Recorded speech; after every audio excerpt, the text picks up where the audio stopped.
trình phổ biến kiến thức y học thường thức hàng tuần của Phòng Khám Thạnh Trị xin kính chào quý vị. Lời nói đầu tiên, Ngọc Quyên xin kính chúc quý vị khán thính giả một ngày Chủ nhật an lành và hạnh phúc. Kính thưa quý vị, sốt là một căn bệnh rất phổ biến và thường xảy ra ở bất kỳ thời điểm nào trong năm và ở bất kỳ lứa tuổi nào, nhất là lứa tuổi từ 0 cho đến 5 tuổi. Hầu như ai trong chúng ta cũng từng bị sốt ít nhất một lần trong đời, nhất là ở trẻ nhỏ. Vì nó phổ biến và thường xảy ra như vậy nên không phải lúc nào chúng ta cũng đều gặp bác sĩ được, nhất là vào đêm khuya hay ở những vùng xa xôi, không thể đưa người bệnh đến ngay cơ sở y tế được. Vậy chúng ta phải làm gì trong khi gia đình chúng ta có người thân bị sốt mà chưa kịp đến cơ sở để điều trị? Trong chương trình hôm nay, chúng tôi mời bác sĩ Nguyễn Duy Hải, nguyên là bác sĩ điều trị tại khoa nhiễm Bệnh viện Đa khoa tỉnh Kiên Giang sẽ hướng dẫn chúng ta các phương pháp hạ sốt tại nhà khi người thân bị sốt. Kính mời quý vị cùng theo dõi. Xin kính chào quý vị.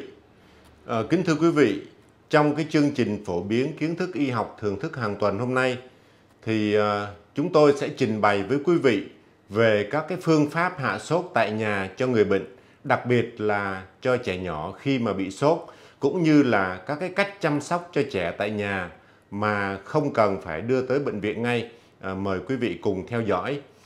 Trước tiên thì tôi xin được mô tả để quý vị biết một cái cơn sốt nó được diễn ra như thế nào.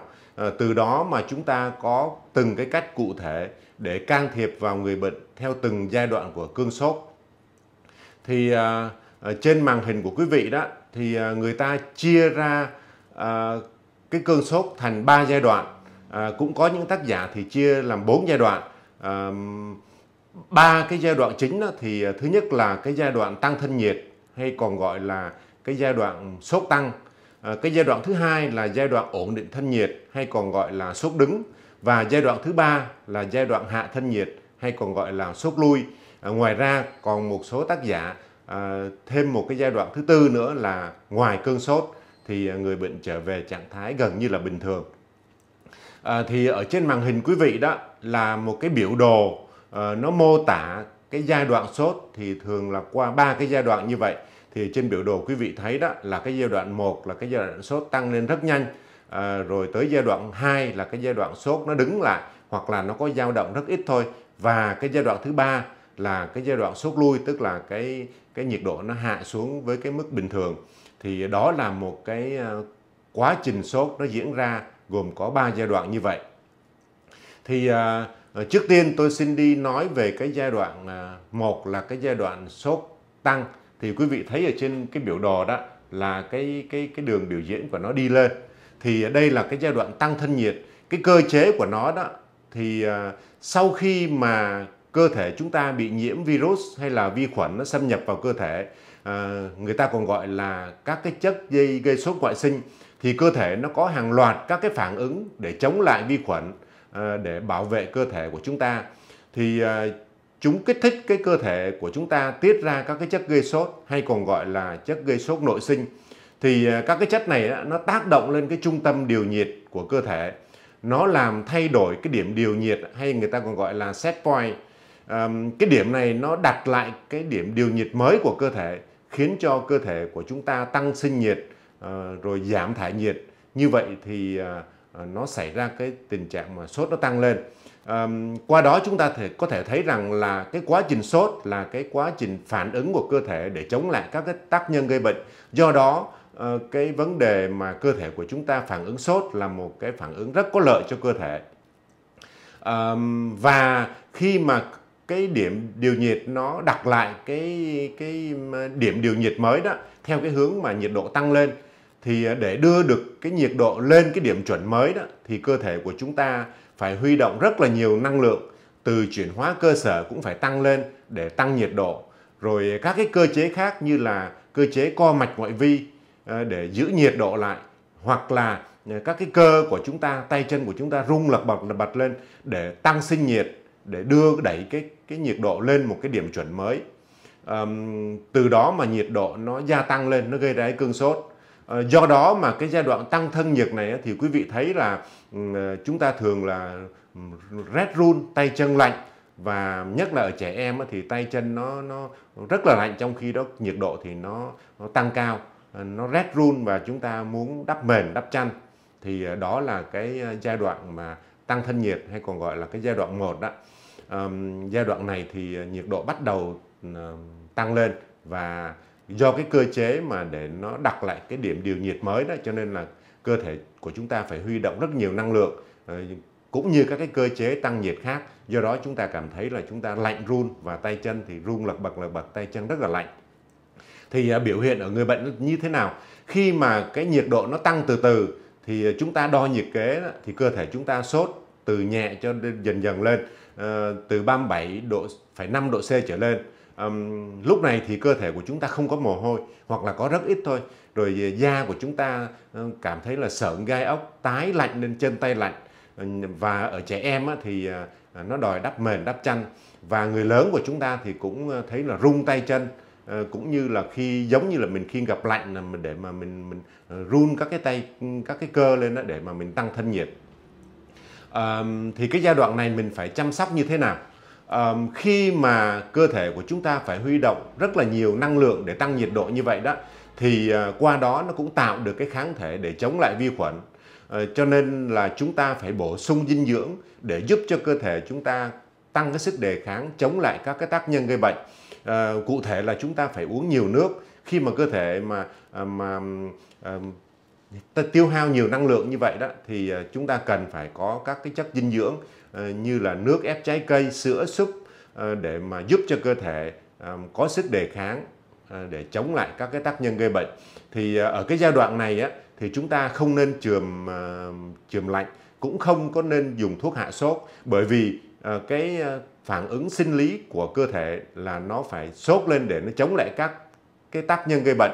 Cho nên sốt là một cái phản ứng tốt, cho nên chúng ta không có được làm cản trở lại cái quá trình mà cơ thể của chúng ta thích ứng và tạo ra cái kháng thể để chống lại vi khuẩn được. Chỉ khi nào mà cơ thể sốt cao từ 39 độ 5 40 độ và có nguy cơ co giật, nhất là ở trẻ em, thì chúng ta mới phải dùng thuốc để hạ nhiệt thôi. Và cái lúc này thì do cơ thể của chúng ta phải huy động rất là nhiều năng lượng để tăng nhiệt độ lên, cho nên là tay chân của trẻ nó lạnh run như vậy, thì chúng ta phải giữ ấm cái tay cái chân cho người bệnh để mà giúp cho cơ thể mau đạt được cái điểm điều nhiệt mới. Thì từ đó cơ thể của chúng ta mau chuyển qua cái giai đoạn sốt đứng, tức là cái nhiệt độ nó không lên cao nữa.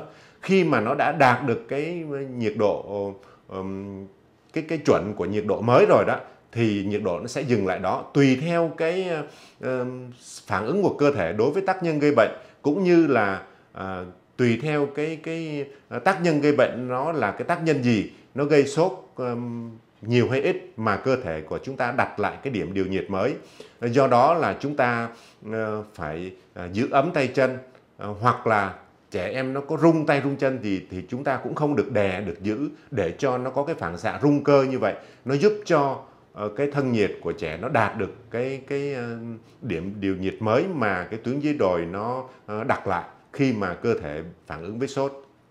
Chúng ta chỉ dùng thuốc hạ sốt khi mà trẻ có co giật hoặc là có nguy cơ co giật, sau đó thì chúng ta phải nhập viện để được điều trị. Qua cái giai đoạn thứ hai thì khi mà cơ thể của chúng ta đạt được cái chuẩn của nhiệt độ mới rồi đó, thì thân nhiệt nó dừng lại tại đó. Nó gọi là sốt đứng hay là cái giai đoạn ổn định thân nhiệt. Thì sau khi mà kết thúc cái giai đoạn sốt tăng thì bệnh nhân sẽ chuyển sang một cái giai đoạn sốt đứng. Thì cái lúc này thân nhiệt của chúng ta không còn tăng nữa, nhưng mà nó vẫn ở một cái điểm điều nhiệt mới, nó vẫn còn cao. Thì cái cơ chế tại sao nó lại như vậy? Thì quá trình sinh và thải nhiệt nó được cân bằng, sinh nhiệt và điều nhiệt bằng 1 thì nó cân bằng, và lúc đó thì cái nhiệt độ nó ổn định ở một cái điểm điều nhiệt như vậy, giả sử như là 38 hoặc 39 độ chẳng hạn. Ở cái giai đoạn ổn định thân nhiệt á, thì cơ thể bắt đầu tiết mồ hôi để bắt đầu chuyển qua giai đoạn thải nhiệt. Thì cái biểu hiện của giai đoạn mà ổn định thân nhiệt á, thì sau khi mà cơ thể của chúng ta đã tăng thải nhiệt xong, đạt được cái chuẩn của cái điểm điều nhiệt mới, thì cơ thể nó có các cái biểu hiện như là nhiệt độ còn cao, da thì bắt đầu nóng đỏ lên, các cái mạch máu ngoại vi thì nó giãn ra để nó tăng thải nhiệt, và lúc này thì cơ thể của chúng ta bắt đầu tiết mồ hôi, tay chân thì ấm dần lên, người bệnh không có còn rung cơ nữa, không có còn phải muốn đắp mền nữa, rồi hơi thở của chúng ta nhanh lên để nó tăng cái thải nhiệt. Thì đối với lại cái bệnh nhân mà ở trong cái giai đoạn ổn định thân nhiệt này thì chúng ta phải chăm sóc như thế nào? Thông thường thì chúng ta để cho người bệnh nằm ở cái phòng thông thoáng, mát mẻ, nhiệt độ khoảng từ 26 cho đến 28 độ C, và chúng ta bắt đầu có thể dùng được thuốc hạ sốt một cách an toàn. Nếu mà trẻ mà sốt dưới 38 độ 5 thì chúng ta có thể dùng khăn ấm, chúng ta chườm hạ sốt cho bé và chườm toàn thân, chườm cho bé sốt một cách từ từ thôi. Và cái kỹ thuật chườm thế nào thì chúng tôi sẽ có một cái clip riêng về hướng dẫn cho quý vị về cái cách chườm mát cho bé ra sao. Còn đối với trẻ mà nó sốt từ 38 độ 5 trở lên thì chúng ta phải sử dụng thuốc theo cái chỉ định của bác sĩ để đề phòng sốt cao mà trẻ em nó gây co giật. Thì đối với các cái loại thuốc thông thường thì thường là người ta sử dụng hai cái loại thuốc thông thường để hạ sốt, đó là paracetamol và ibuprofen. Riêng đối với Việt Nam mình thì được khuyến cáo là dùng paracetamol nhiều hơn là dùng ibuprofen. Trường hợp mà bệnh nhân bị dị ứng với paracetamol thì lúc đó người ta mới dùng ibuprofen, bởi lẽ ibuprofen thì nó gây kích ứng dạ dày nhiều hơn là paracetamol. Thì cái liều lượng mà người ta dùng paracetamol thì từ 10 cho tới 15 mg trên 1 kg cơ thể trên một lần. Lấy ví dụ như trẻ em mà 10 kg thì chúng ta dùng một lần 150 mg, và cứ 4 đến 6 tiếng đồng hồ, mà nếu mà trẻ còn sốt thì chúng ta được lặp lại một lần. Ngoài hạ sốt bằng thuốc ra thì chúng ta chườm mát cho bé bằng nước ấm. Thứ hai nữa là chúng ta bù nước đầy đủ cho bé, bởi vì cái giai đoạn này thì người bệnh toát mồ hôi rất nhiều để giải nhiệt. Nếu mà chúng ta không có bù nước đúng cách, chúng ta bù thiếu nước thì rất là nguy hiểm cho người bệnh, thậm chí là có thể là gây mất nước, gây trụy tuần hoàn hoặc là sốc do mất nước. Đối với trẻ em thì chúng ta phải tăng cường cho trẻ bú nhiều hơn là bình thường. Đối với trẻ lớn hoặc là người lớn thì chúng ta dùng các loại nước như nước ép trái cây chẳng hạn, súp, sữa dễ tiêu để giúp cho người bệnh không có phải rơi vào cái tình trạng mất nước do đổ mồ hôi nhiều. Rồi cái vấn đề nữa là có rất nhiều người hỏi là khi mà sốt như vậy thì có được tắm hay không? Thì đối với lại một người mà đã bước qua cái giai đoạn ổn định thân nhiệt thì chúng ta có thể tắm cho trẻ hoặc là cho người bệnh bằng nước ấm. Tuy nhiên là chúng ta phải tránh những cái nơi có gió lùa, tắm một cách mau lẹ thôi để chúng ta lau khô người bệnh, và qua đó thì mình tắm bằng nước ấm thì cũng giúp cho cơ thể chúng ta thải nhiệt được. Rồi chúng ta vẫn phải bổ sung dinh dưỡng nhằm nâng cao cái sức đề kháng cho trẻ, cho người bệnh chống lại các cái tác nhân gây bệnh. Sau khi mà nhiệt độ nó đã ổn định rồi thì nó bước qua cái giai đoạn hạ thân nhiệt, hay còn gọi là cái giai đoạn sốt lui. Thì cái cơ chế của nó đó là cái giai đoạn này là cơ thể nó tăng thải nhiệt, nó loại trừ cái nhiệt độ ra khỏi cơ thể, nó đồng thời là nó không có sinh tăng thêm nhiệt nữa, và nhiệt độ dần dần trở về bình thường. Thì đối với cái biểu hiện của người bệnh thì sốt nó sẽ được giảm và nó biểu hiện là nhiệt độ nó hạ xuống. Rồi khi mà chúng ta theo dõi bằng cách là chúng ta đặt nhiệt kế thì chúng ta thấy là nhiệt độ nó giảm từ từ xuống. Và lúc này thì cơ thể người bệnh cũng tăng tiết, như là tăng tiết mồ hôi, rồi đi tiểu nhiều hơn, mồ hôi vã ra nhiều hơn, rồi dần dần nhiệt độ trở về bình thường. Da thì cũng bắt đầu nóng ẩm, ra nhiều mồ hôi hơn, không còn lạnh run nữa. Người cảm thấy là nóng bức, muốn bật quạt, không có muốn đắp mền nữa. Thì đó là nó bước qua cái giai đoạn hạ thân nhiệt. Thì khi mà chăm sóc cái bệnh nhân trong cái giai đoạn này thì chúng ta chăm sóc như thế nào? Tương tự như là cái cách chăm sóc bệnh nhân ở cái giai đoạn thứ hai là cái giai đoạn mà sốt đứng, thì chúng ta cũng vẫn phải bù nước đúng cách. và kết hợp với lại bổ sung các cái chất dinh dưỡng cho người bệnh, không nên kiêng khem quá đáng. Đặc biệt là đối với nước thì chúng ta phải chú ý để bù nước cho người bệnh cho đầy đủ. Giai đoạn này thì chúng ta cũng không cần uống thuốc hạ sốt nữa, vì cơ thể của chúng ta đã bắt đầu tự thải nhiệt được rồi.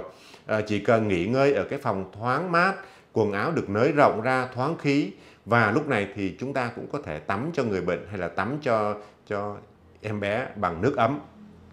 Thì lưu ý là cái giai đoạn này đó thì người bệnh cũng vẫn còn mất nhiều nước, ra mồ hôi nhiều do tăng tiết bài xuất, ra mồ hôi, đi tiểu nhiều. Vì vậy cho nên là chúng ta cũng vẫn phải chú ý để bù nước, để tránh bị tụt huyết áp, bị mất nước, thậm chí là bị trụy tim mạch và có thể gây tử vong. Ngoài ra một số tác giả khác nữa thì người ta còn đề cập tới cái giai đoạn thứ tư là cái giai đoạn ngoài cơn sốt. Thì quá trình của một cơn sốt nó sẽ kết thúc khi mà nó đi qua 3 giai đoạn đó, tức là giai đoạn sốt tăng, giai đoạn sốt đứng và giai đoạn sốt lui.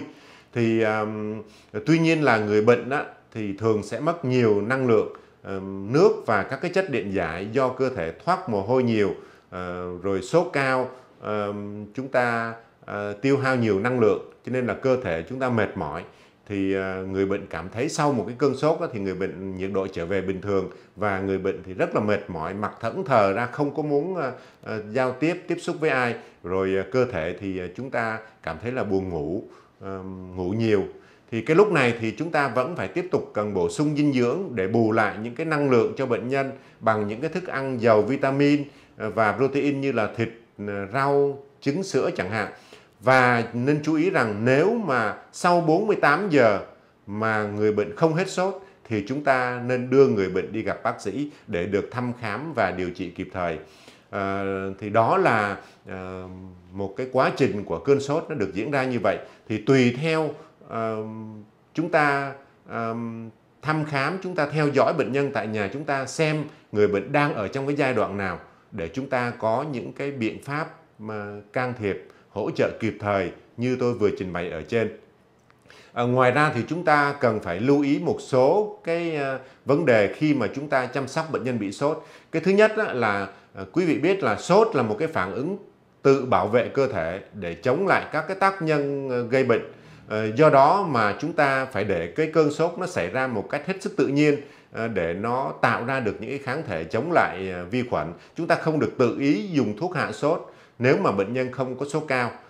Cái lưu ý thứ hai nữa đó là chúng ta cần cho bệnh nhân uống nước nhiều trong bất kỳ cái giai đoạn nào của cơn sốt để chúng ta tránh những cái sự mất nước mà dẫn đến những cái hậu quả đáng tiếc xảy ra.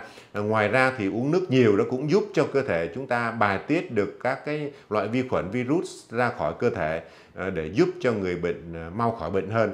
Cái lưu ý thứ ba là chúng ta phải bổ sung dinh dưỡng để tăng sức đề kháng chống lại virus. Nên ăn những cái thức ăn giàu vitamin, muối khoáng, các cái loại sinh tố như là hoa quả, rồi những cái loại rau xanh đậm, những cái loại thức ăn ít dầu mỡ mà dễ tiêu.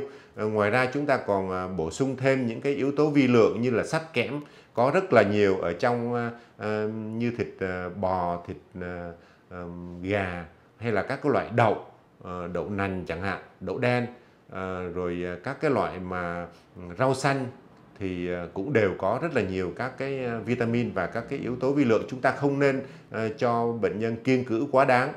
Cái lưu ý thứ tư là nếu mà có cái biểu hiện mất nước nghiêm trọng như là mắt trũng sâu, hay là trẻ có các cái dấu hiệu thần kinh như là ly bì, khó đánh thức, hay là than nhức đầu, rồi nôn ói và hoặc là ăn uống kém, thì chúng ta cần phải cho người bệnh hay là cho trẻ em nhập viện kịp thời để chúng ta được các bác sĩ chẩn đoán các cái nguyên nhân gây sốt và có cái hướng xử lý thích đáng. Thì như quý vị biết đó là hầu hết những cái trường hợp sốt nhất là ở trẻ em thì thường là do virus hay là chúng ta còn gọi là những cái bệnh cảm cúm thông thường gây ra thôi. Do đó mà chúng ta hoàn toàn có thể theo dõi và điều trị tại nhà. Do đó là việc mà chúng ta tìm hiểu về bản chất của cái cơn sốt như tôi vừa trình bày ở trên đó, và chúng ta tìm hiểu về các cái phương pháp hạ sốt theo từng cái giai đoạn của một cái cơn sốt cho người bệnh là một việc làm hết sức cần thiết để chúng ta có thể xử trí tại nhà trong cái trường hợp mà gia đình của chúng ta có người bị sốt. giúp cho người bệnh mau được phục hồi sức khỏe, cũng như là giảm được các cái tần suất phải nhập viện điều trị, gây tốn kém cho cá nhân, cho gia đình và cho cả xã hội nữa. Thì đó là cái nội dung của cái phần trình bày ngày hôm nay. Chúng tôi chân thành cảm ơn quý vị đã quan tâm theo dõi. Xin quý vị like, chia sẻ, đăng ký kênh để đón nhận những cái chương trình tiếp theo của chúng tôi sẽ được phát sóng vào mỗi sáng Chủ nhật hàng tuần. Xin kính chúc quý vị một ngày Chủ nhật an lành và hạnh phúc. Xin kính chào quý vị. Quý vị vừa lắng nghe bác sĩ Nguyễn Duy Hải trình bày về cách xử trí và chăm sóc một người bệnh nhân bị sốt tại nhà. Trong kỳ phát sóng vào Chủ nhật tuần tới, chúng tôi mời quý vị theo dõi phần 3 với chủ đề cách chườm mát hạ sốt sao cho đúng. Xin quý vị vui lòng ấn vào nút đăng ký kênh, hình quả chuông bên dưới để không bỏ lỡ những chương trình chúng tôi vào mỗi buổi sáng Chủ nhật hàng tuần.